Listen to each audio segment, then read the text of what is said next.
Three identical PN junction D1, D2, D3 are connected across the battery as shown in page D1, D2, D3 are across. Okay. The width of the depletion region is D1, D2, D3 are W1, W2, W3.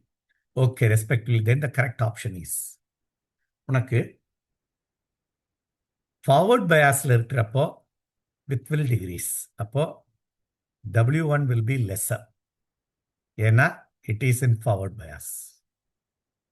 Positive, positive. Forward width is less. இதுல normal width W2 என்ன கரண்டே இதுல pass ஆகல normal.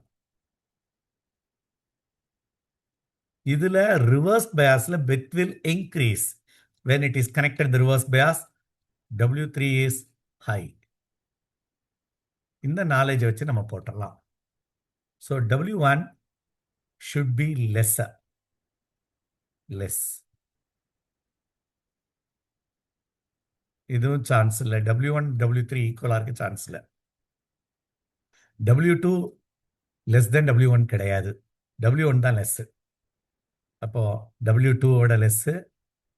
W3 will be more than W2. அப்போ option 3 தான். புரியுதான் பாருங்க. The normal is high. அப்போ W3 should be high. இது அடுத்தது. இது மூணாவது. It's a lowest value. So third option is correct.